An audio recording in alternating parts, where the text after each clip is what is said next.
Hi, welcome. I'm Monica Barber, and we are here in Los Angeles, California at the Roosevelt Hotel down in Hollywood. And we are here at the the Holly Shorts Film Festival.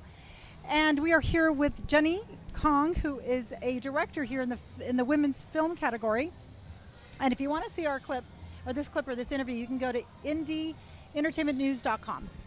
Okay, Jennie, so welcome and congratulations. Thank you so much. Be in this category.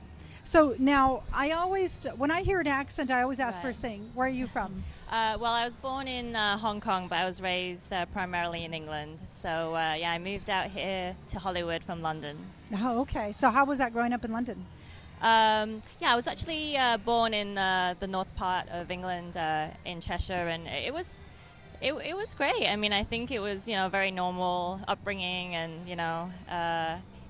there wasn't much happening in the town, which was only good for me because it really fueled my imagination to, do other things. So that's a good point, or a good lead-in. Now, your imagination. It takes some imagination to be a storyteller. Mm-hmm.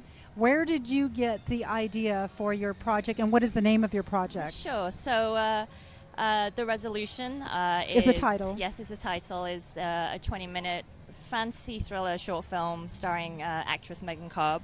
And it's about, the film is about a woman who bands together with her community when she finds that she has early onset dementia. So it's kind of loosely tied to me being inspired by a singer-songwriter called Andrew McMahon, who survived leukemia when he was around about 21 years old.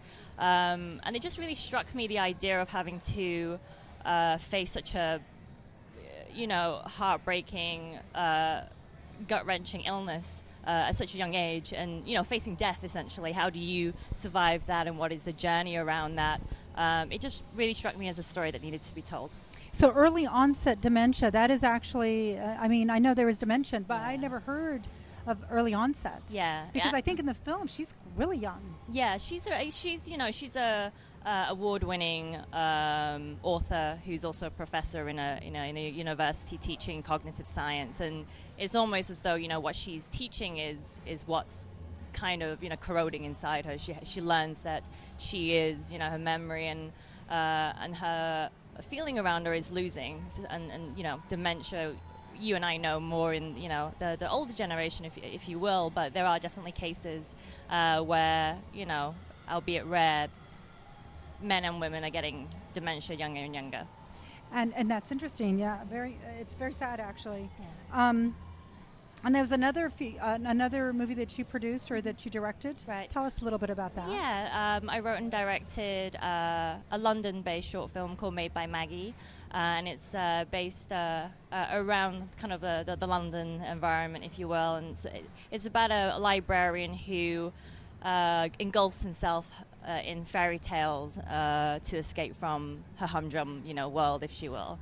And then she one day meets a stranger who kind of lures her away from this fairy tale world that she's built around her with this new adventure. So she's not really sure whether she should leave the world that she's built for herself or go on this new adventure that she's not really sure about. That's interesting. Yeah. That's interesting. That sounds really cute. And what's it? That is Made by Maggie. Is Yes, that? that's And is right. it a feature or is it a short? It's a short film shot and released again in the film festivals in 2009. Okay.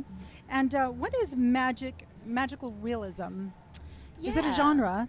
Well, I think that more and more filmmakers love expressing themselves in film, with the worlds of the everyday colliding with the fantastical.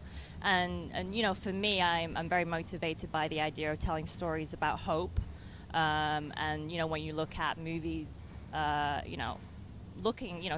discussing topics around hope, there's the idea of the light side and the dark side, and how people and characters can find moments of magic and miracles between the light side and the dark side, and and kind of go through their journey that way. So, I'm very inspired by a lot of filmmakers like, Michel Gondry, Jean-Pierre Jeunet, who have been able to walk a fine balance between doing very fantastical storylines in a everyday setting. So that's really kind of the world and the genre that I've been very excited about growing my voice in recently.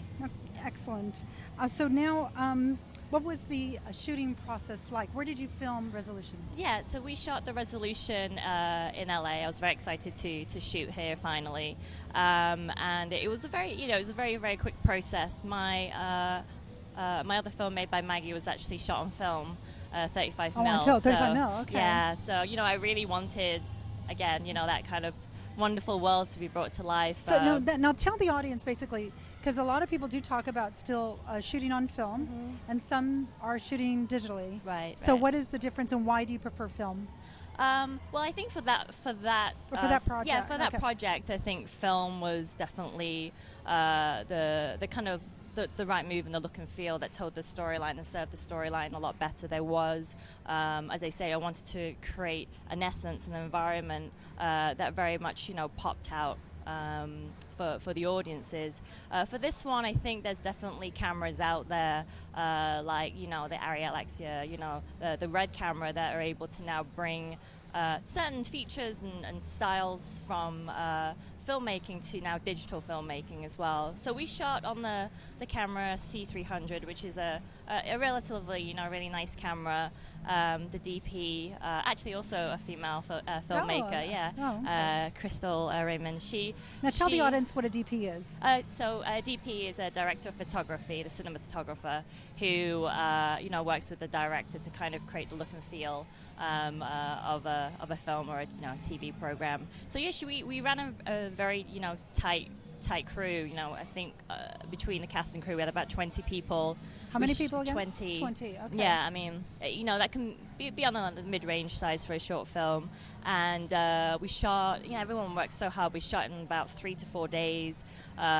Everything very, very quickly. Yeah. Some of these shorts are done that way because of time and and constraints for people's time as well as time and money. Money is time. So. Right. Yeah, and I'm very, I like telling stories, and I like making short films that actually are quite compact. So meaning it speaks to the audience on many, many levels. It's not just based on one scene or one scenario. It kind of cuts through time. So there's a lot of challenges in doing that as well. So we had to, I don't know how many locations we had. I think like 7 locations in the end. So we had to move very, very fast on each one. Now, did you have to get permit? I mean, LA. You think about filming in LA. Yeah. The permit process. Yeah, I had an amazing production manager, Chris Coulter, who just helps me along in terms of organizing.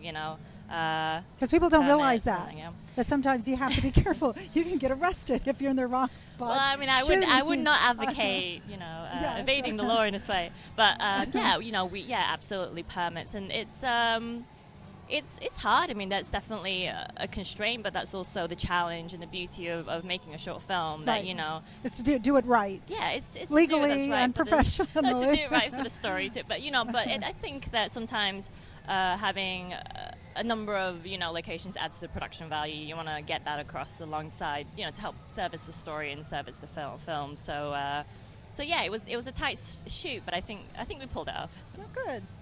Okay, so you're here at the Holly Shorts Film Festival, and here in LA, sure. and it's women in film category. Correct. Now, is that women movie makers, or is that women in film and as in talent? So which is it? I believe it's both, actually. Okay. I believe that all of the short films selected this year, it's quite a small category. I think there's like 5 films or so. I think all primarily directed or produced or written by female filmmakers, and then with a female lead protagonist telling the story as well. So if you had to give advice to someone who is aspiring to be a storyteller someday, a director, what would you say to them? Sure. I actually get asked this quite a lot, and I think for me is, whether you're male or female, to just very much follow your passion and follow your dream of writing or directing or acting. The media right now, there's a lot of buzz and there's a lot of stories right now about, across the board, not just in filmmaking, also in technology, also in science and business, in the world of business, that, more corporations need to really adapt and adopt more women in leadership. And I think